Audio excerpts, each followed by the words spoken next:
मराठा आंदोलक मनोज जरांगे पाटील यांनी माजी मंत्री धनंजय मुंडे यांच्यावरती एक गंभीर स्वरूपाचा आरोप केला आणि त्यामुळे संबंध राज्यामध्ये खळबळ उडाल्याचं आपण पाहिले आहे। त्या अनुषंगाने दोन्ही एकमेकांनी जे आहे ते पत्रकार परिषद देखील घेतलेल्या आहेत। मात्र या पत्रकार परिषद घेत असताना जरांगे पाटील आणि धनंजय मुंडेवरती आरोप केले। मात्र माजी मंत्री धनंजय मुंडे यांनी त्या आरोपाचं खंडन करत एक चॅलेंज देखील त्या ठिकाणी केलेलं आहे आणि CBI मार्फत चौकशी व्हावी असं देखील म्हटलेलं आहे आणि नार्को टेस्ट अशा पद्धतीच्या ज्या आहेत त्या देखील व्हायला पाहिजे, कारण की आता खूप वर्ष वेळ झालेला आहे, खूप दिवस गप्प बसलेला आहोत। मात्र ह्या गप्प बसण्याचा कुठेतरी गैरफायदा होत असल्याचं देखील या ठिकाणी धनंजय मुंडे यांनी वक्तव्य केलं। मात्र आता धनंजय मुंडे समर्थक आणि कार्यकर्ते आता या ठिकाणी निषेध करताना दिसून येत आहेत। जरांगे पाटलांचं खूप जास्त होतंय असं देखील म्हणताना दिसून येत आहेत। असाच बीड जिल्ह्याच्या परळी तालुक्यात या ठिकाणी जे आहे ते धनंजय मुंडे समर्थकांनी एक मोर्चा काढलेला आहे। निषेधार्थ या ठिकाणी जरांगे पाटील निषेध व्यक्त करत आहेत। काय भावना आहेत आपण त्या जाणून घेणार आहोत। काय सांगताय तुम्ही, आज निषेधार्थ हा जो मोर्चा आहे तो काढलेला आहे? भारत देशामध्ये SC ST OBCला आरक्षण मूलत आहे, परंतु या ठिकाणी OBCच्या आरक्षणावर काही जण त्यांच्या डोक्यामध्ये खुपत आहे आणि त्या आरक्षणाच्या मुद्द्यावरून काही नेत्यांना टार्गेट करण्याचं काम या राज्यामध्ये मोठ्या प्रमाणावर चालू आहे। एखाद्याची कारकीर्द मोठी असेल तर त्याला या आरक्षणाच्या नावाखाली व्यक्तिगत आरोप करून संपवण्याचा डाव रचण्यात येत आहे। आरक्षण हे संविधानिक मार्गाने तुम्ही लढलं पाहिजे। तुमच्याकडं लोकशाही मार्गाने आंदोलन करणं, कोर्टात जाणं, सर्वोच्च न्यायालयात जाणं हे तुमच्याकडे आयुध असताना एखाद्या OBCतल्या नेत्याला टार्गेट करायचं आणि कुठंतरी हा मुद्दा भरकवत न्यायचा आणि गावगाड्यामध्ये जे गुन्ह्यागोविंदानं राहणारे लोक आहेत, सर्व जाती धर्माचे लोक आहेत, तो गावगाडा फिसकटून टाकायचं काम या ठिकाणी केलं जात आहे। ते महाराष्ट्रातील जनता आणि या ठिकाणी परळी मतदारसंघातील जनता हाणून पाडल्याशिवाय राहणार नाही। मागच्या अनेक महिन्यापासून आपण बघतोय की जिल्ह्याला बदनाम होत झाले आहे, परळीला बदनाम केले जात आहे। मात्र या माध्यमातून बदनामी सहन करता करता आता कुठेतरी दोन जातीमध्ये तेढ निर्माण होते असं तुम्हाला वाटते का? धनंजय मुंडे साहेब हे जे ते सर्व समाज व सर्व धर्मातील सर्व तळागाळातील लोकांना सोबत घेऊन चालणारे नेतृत्व आहे, पण काही लोकांना हे देखवत नाही व त्यांना विनाकारण बदनाम केलं जात आहे। धनंजय मुंडे साहेब हे कधीच असं जातीभेद हे करत नाहीत, परंतु हे काही लोक जातीय सलोखा बिघडण्याचं काम करत आहेत, त्याच्यामुळं भरपूर अडचणी येत आहेत। तर सरकारने अशा लोकांवर वेळीच कायदेशीर कारवाई करावी एवढं बोलतो।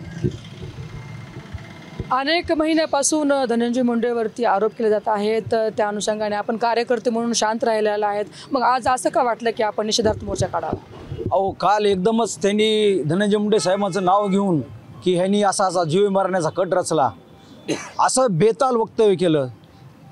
जर असं काही असेल तर स्वतः काल साहेबांनी पत्रकार परिषद घेऊन केलं की तुम्ही त्यांची ब्रेन मॅपिंग करा, CBI चौकशी लावा, नार्को टेस्ट करा। मग ह्याच्यापेक्षा आणखी काय करायचं आता? फक्त तुम्हाला धनंजय मुंडे हे व्यक्ती ह्या पृथ्वी तलावर नवासा असं फक्त वाटतंय का? कुणाचा विरोध आहे मराठा आरक्षणाला? आहे का कुणा OBCचा? तुम्हाला फक्त तुमचा हट्ट आहे की घेईल आरक्षण तर OBCतून। आमचा फक्त विरोध कुठं आहे तुम्हाला की आरक्षण जरूर घ्या, फक्त OBCला धक्का न लागता घ्या। पुन्हा विरोध केला आहे असा कुठल्या OBC समाजानं तुम्हाला विरोध केला की आरक्षण देऊ नका म्हणून? आहे का?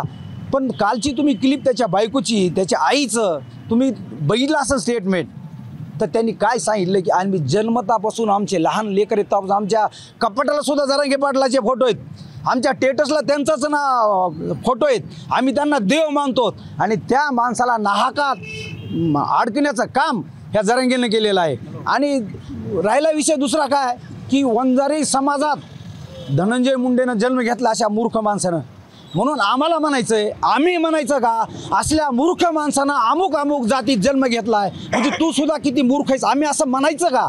ही पाळी आमच्यावर आली, त्याच्यासाठी आमची शासनाला विनंती आहे की अशा दोन समाजात किंवा इतर समाजात जे तेढ निर्माण करण्याचं काम करतंय सरकारनं ह्या अशा माणसाच्या दबावाला बळी न पडता कायदा सर्वांना समान आहे, ह्या समान कायद्याप्रमाणे सर्वांना लोकशाहीनं अधिकार दिला आहे. तर आमची विनंती मुख्यमंत्री साहेबांना की जे कोणी गुन्हेगार असेल त्याची जरूर चौकशी लावा, त्याच्यासाठी वाटेल ती तुम्ही काय करायचं ते करा, आणि जर आमच्याकडून काही चूक झाली तर आमच्यावर जरूर गुन्हे दाखल करा. पण हा माणूस दररोज उठलं की बेताल वक्तव्य करतो, गावगाड्यातली जी चाललेली सामूहिक जी आमची नादणूक आहे म्हणायचं आमच्या मराठी भाषेत खेड्यापाड्यातल्या, ती सगळी विस्कटून टाकलेली, ते ह्या माणसावर सरकार गुन्हा दाखल करणार आहे का नाही, का त्यांना वेगळा कायदा आणि बाकीच्या सर्वसामान्य जनतेला वेगळा कायदा आहे. एवढीच आमची मुख्यमंत्री साहेबांना विनंती, सर्वांना समान कायद्याप्रमाणे यांच्यावर गुन्हा दाखल झाला पाहिजे. समर्थकांनी आणि त्यांना चाहते जे आहेत धनंजय मुंडेचे समर्थक यांनी देखील आता